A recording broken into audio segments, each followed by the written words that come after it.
White Sox fans. This is your Sox Machine White Sox wake-up call for Thursday, July 20th, 2023. Happy National Moon Day. I'm Bennett Carroll.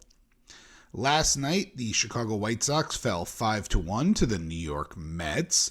Touki Toussaint and Justin Verlander, two pitchers with similar legacies, duked it out as the starters, and both were strong to start.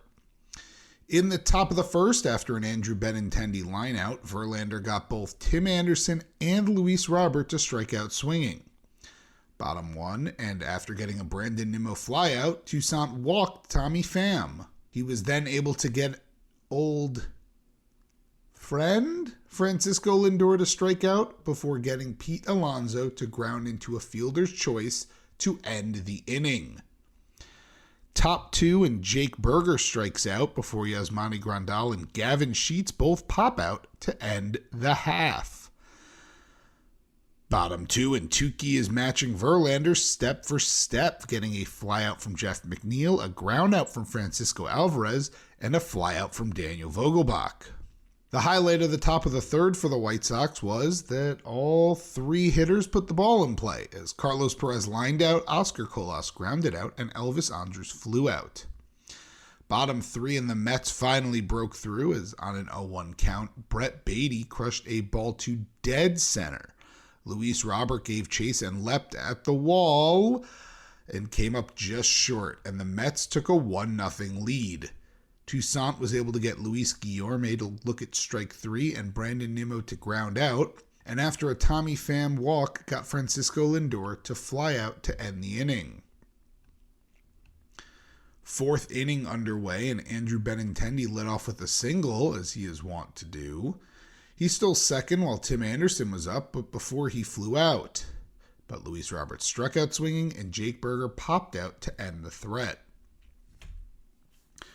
Bottom four, and Pete Alonso took the dreaded leadoff walk. Jeff McNeil followed him up by taking the dreaded runner on first hit by pitch to put two on for Francisco Alvarez. With two strikes, Alvarez singled to right to bring Alonso home. Daniel Vogelbach followed that with a walk to load the bases for Brett Baty. Baty grounded into a fielder's choice to drive in McNeil and leave runners on the corners for Luis Guillorme, who hit a sac fly to right to drive in Alvarez.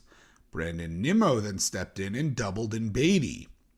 For those keeping score, that makes it a 5-0 lead for the Mets. Touki Toussaint, who's still pitching because Pedro, got Tommy Pham to ground out to end the inning. Top five, and the Sox are ready to respond. Come on. Yasmani Grandal and Gavin Sheets struck out, and Carlos Perez popped out, inning over. But Touki Toussaint, again, still pitching because Pedro, got the Mets to go 1-2-3 as Lindor flew out, Alonso grounded out, and McNeil lined out. Sixth inning, and the Sox have finally warmed up, right? Come on. It's the White Sox. 1-2-3 inning, Oscar Colas grounded out, Elvis Andrus grounded out, Andrew Benintendi flew out. Bottom six, and Touki Toussaint is still pitching. Pedro, are you asleep? Gets Francisco Alvarez to strike out looking before Daniel Vogelbach hit a single. Toussaint threw a wild pitch to move him to second, and a Brett Baty groundout moved him to third before Toussaint got Luis Guillorme to fly out. Spoiler alert, that was finally the last batter for Toussaint. His final line, 6 innings pitched, 4 hits, 5 runs, all earned, 4 walks, and 3 strikeouts. A thank you for eating those innings, Touki. Top 7, and after a Tim Anderson groundout, the White Sox have a pulse? On a 2-2 count, Luis Robert found a slider on the outside corner, yes, really, and drove it out to left, taking a second to admire the ball as it traveled 405 feet for his 28th home run of the year. 5-1 Mets. Jake Burger followed it up with a walk, and after Yasmani Grandal pop out, Gavin Sheets singled to put 2 on for Carlos Perez, who proceeded to strike out to end the inning. Bottom 7, and Jesse Schultens is in for the Sox. He got Brandon Nimmo to fly out and Tommy Pham to ground out before Francisco Lindor walk.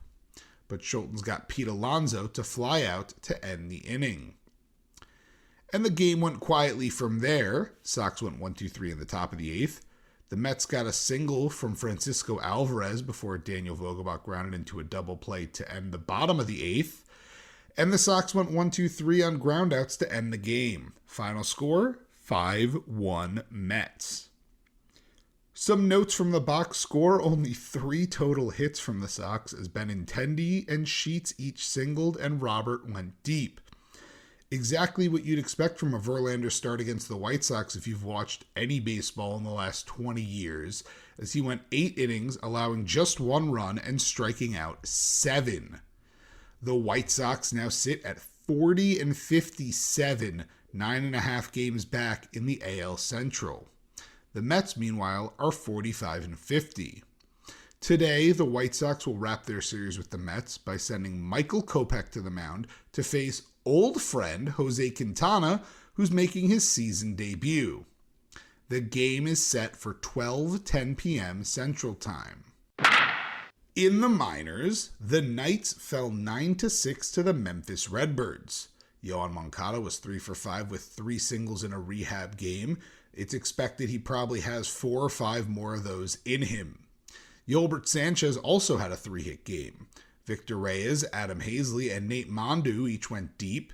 New acquisition Mike Myers was not groovy, baby, as he gave up 4 runs in 3 innings while walking a pair and striking out 4 as the starter. This is Bennett in Post. I'd like to apologize to the British people for that accent. The Barons beat the Chattanooga Lookouts 11-8. Xavier Fernandez went deep, and Luis Mieses went 3 for 5 with 3 singles. Terrell Tatum and Jose Rodriguez each doubled, with Tatum getting a pair of RBIs on his. Tommy Summer gave up 4 runs across 5 innings while striking out 5, and Jared Kelly came in to start the 6th. He didn't finish the 6th, though, as he went just 2/3 of an inning, allowing 2 hits and 4 runs, all earned, while walking 3 and striking out 1. It was his first Double-A appearance of the season. The Dash came from behind and scored 5 runs in the bottom of the 8th to beat the Jersey Shore Blue Claws 8-7. The Blue Claws scored all 7 runs in the 3rd inning, 6 off starting pitcher Josemar Cousin and 1 off Hunter Dolander. Jacob Burke went 2 for 4, extending his on-base streak to 50 straight games. Colson Montgomery went 1 for 4, but got the rare intentional walk with 2 runners in scoring position. Tim Elko went deep, and honestly, it feels like those 3 are probably ready to move to Birmingham.